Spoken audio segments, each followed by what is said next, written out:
Terima kasih kepada Dewan Juri yang terhormat dan panitia kompetisi debat hukum online nasional Disnatalis 26 of Syariah Economy Law 2021. Izin memperkenalkan diri, kami dari tim Kapiten Patimura.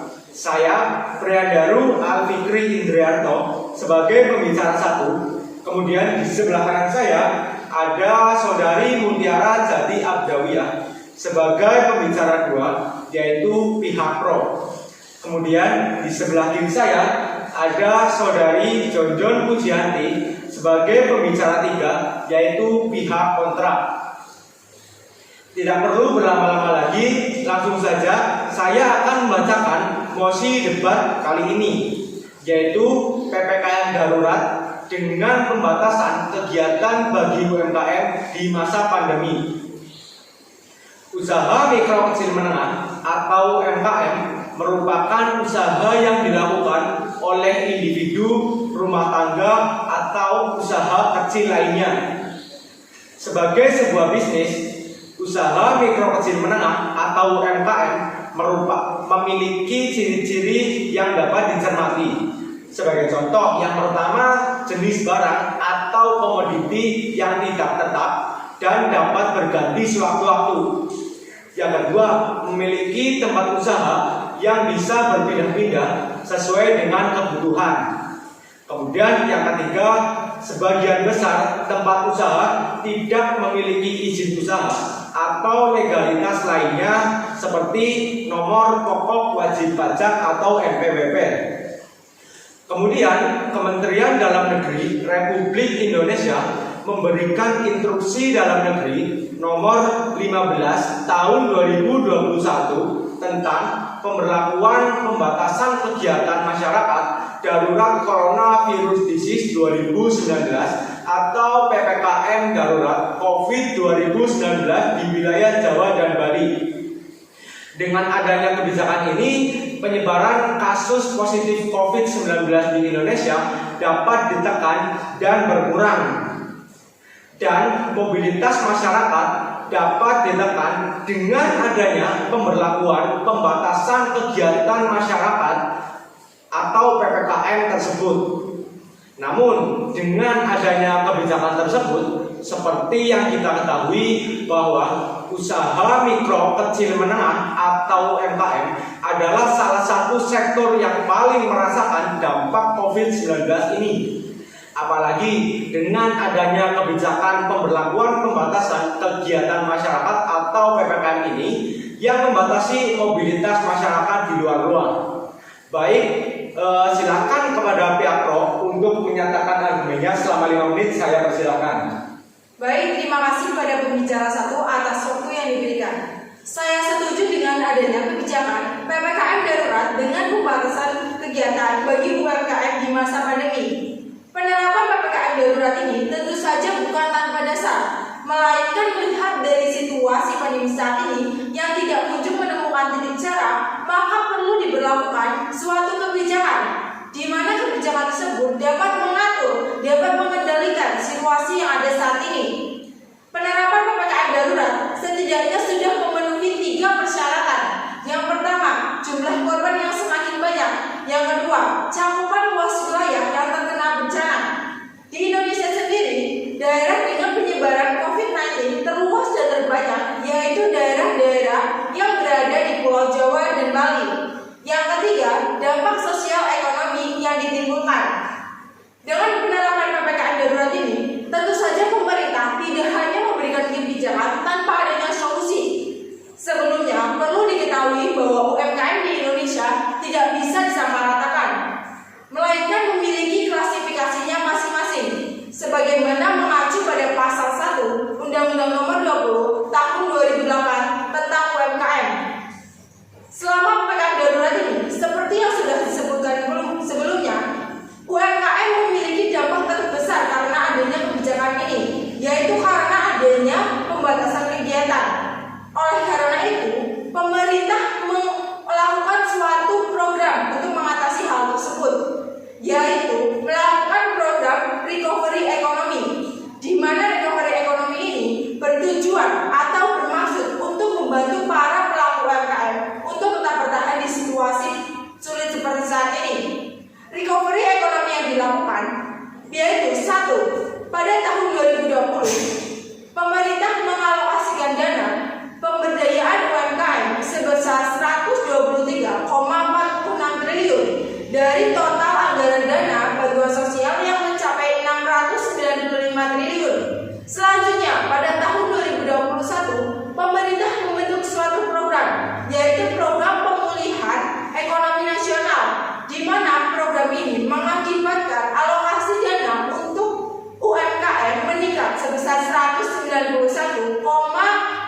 mal yang dapat menyebabkan kerumunan, sehingga para masyarakat lebih memilih untuk berada di rumah dan beralih ke sistem online.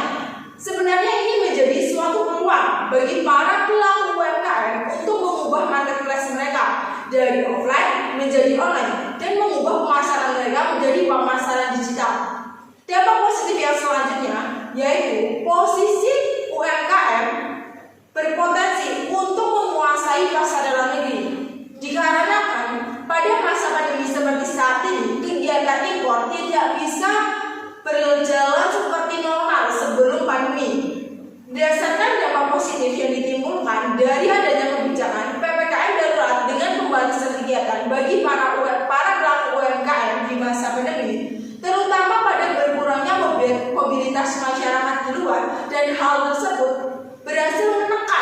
berhasil mengurangi kasus COVID-19 di Indonesia.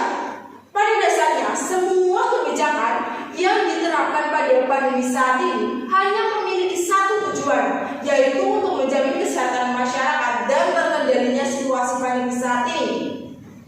Efektivitas dari penerapan PPKM ini sebenarnya menjadi kunci terbesar bagi kita untuk memulihkan ekonomi kita. Pada hakikatnya, kebijakan ekonomi adalah kebijakan kesehatan, di mana apabila kesehatan masyarakat bisa terkendali dan masyarakat bisa kembali melakukan kegiatan secara normal dan terkendalinya situasi pandemi saat ini, maka kegiatan ekonomi pun akan kembali secara normal juga. Oleh karena itu, saya sangat setuju dan sangat mendukung adanya kebijakan PPKM darurat dengan pembatasan kegiatan bagi UMKM di masa pandemi seperti ini. Sekian dari saya, terima kasih. Baik, pihak pro sudah menyatakan argumennya. Selanjutnya silakan kepada pihak kontra untuk menyatakan argumennya selama 5 menit. Saya persilakan. Terima kasih kepada pembicara 1 yang telah menyampaikan posisi pada kali ini, dan terima kasih atas waktu yang telah diberikan kepada saya. PPKM darurat merupakan salah satu kebijakan pemerintah Indonesia dalam penanganan kasus COVID-19 yang diberlakukan pada awal tahun 2021 hingga saat ini. Hal tersebut diinstruksikan dalam Instruksi Dalam Negeri Nomor 1 Tahun 2021 tentang pemberlakuan pembatasan kegiatan untuk mengendalikan virus corona yang ada di Indonesia.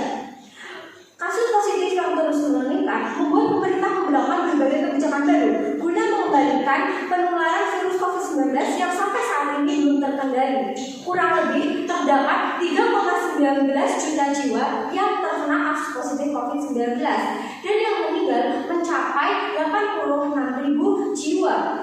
Bisa dilihat dari sini, banyak sekali yang terkena kasus COVID-19. Pemerintah pun memberikan kebijakan-kebijakan baru, baik dari kebijakan politik, kesehatan, sosial, dan kebijakan-kebijakan lainnya. Berdasarkan adanya kebijakan-kebijakan, seharusnya pemerintah melihat keadaan masyarakat. Kebijakan yang sebelumnya diterapkan yaitu kebijakan PSBB. Kemudian saat ini sedang diberlakukan yaitu kebijakan PPKM darurat. Hal tersebut menyebabkan pro dan kontra di masyarakat. Maka dari itu saya tidak setuju dengan adanya PPKM darurat tersebut. Di mana dengan adanya PPKM darurat ini, maka masyarakat beralih ke sistem online atau berdiam di rumah. Segala sesuatunya beralih ke sistem online, baik ketika melakukan transaksi juga lewat online dan melakukan pasar digital. Namun banyak sekali pelaku-pelaku UMKM yang menginginkan masyarakat atau konsumen itu datang langsung ke lokasi seperti pasar tradisional, pedagang kaki lima, dan para pelaku UMKM lainnya yang tidak bisa beralih ke sistem online atau belum bisa beralih ke sistem pasar digital. Hal-hal tersebutlah yang menyebabkan para pelaku UMKM itu merasakan keresahan pada kebijakan PPKM kali ini. Banyak sekali pelaku UMKM yang akhirnya menutup usahanya karena menurunnya omset setiap harinya. Sebelum adanya kebijakan PPKM ini, pelaku UMKM yang ada di Indonesia itu mencapai 64 juta pelaku UMKM.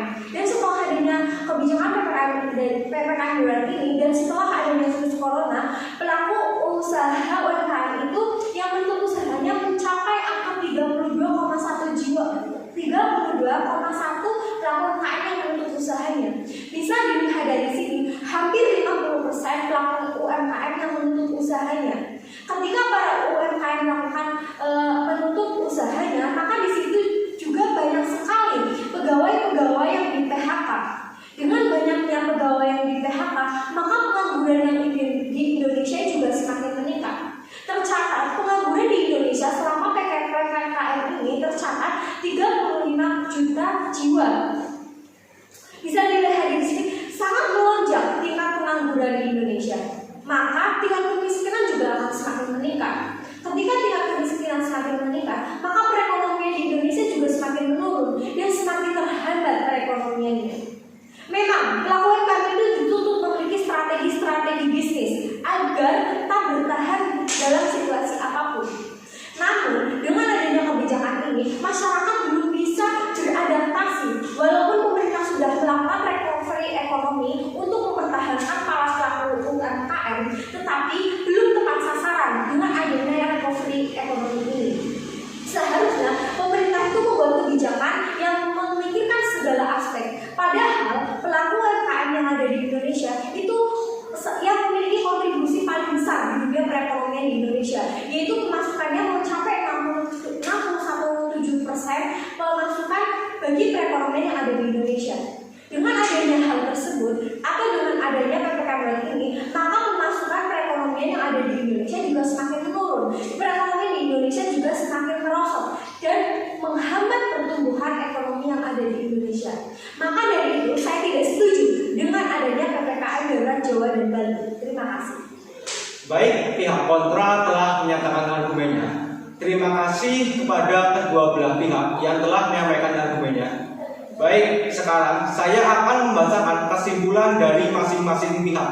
Yang pertama yaitu dari pihak pro, yaitu berdasarkan dampak positif yang ditimbulkan dari kebijakan PPKM darurat ini dengan pembatasan kegiatan bagi UMKM di masa pandemi, terutama pada berkurangnya mobilitas masyarakat di luar, dan hal tersebut menyebabkan terkendalinya penyebaran virus corona ini.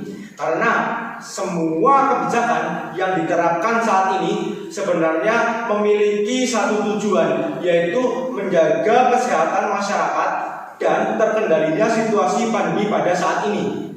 Pada hakikatnya, kebijakan kesehatan adalah kebijakan ekonomi.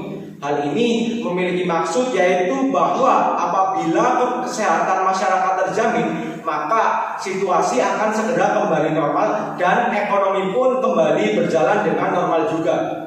Efektivitas PPKM yang mengendalikan COVID tentu menjadi kunci bagi kita untuk bisa memulihkan ekonomi kita saat ini. Baik, berikut adalah kesimpulan dari pihak pro. Selanjutnya, saya akan membacakan kesimpulan dari pihak kontra, yaitu dari pihak kontra dapat disimpulkan bahwa dengan adanya kebijakan PPKM darurat ini menimbulkan dampak negatif bagi pelaku UMKM. Dampak negatif yang ditimbulkan yaitu menurunnya omset atau penghasilan sehingga hampir 50% dari total pelaku UMKM di Indonesia yang menutup usahanya. Penutupan usaha tersebut juga berdampak pada banyaknya karyawan yang terkena PHK sehingga pengangguran di Indonesia semakin melonjak. Selanjutnya, PPKM darurat ini berdampak negatif kepada perekonomian negara Indonesia ini karena semakin banyaknya karyawan yang terkena PHK, maka semakin banyak juga pengangguran yang dapat menimbulkan kekerasan dan dapat berdampak negatif bagi negara Indonesia. Tersebut adalah kesimpulan dari kedua pihak. Dengan ini debat saya tutup. Sekian. Wassalamualaikum warahmatullahi wabarakatuh.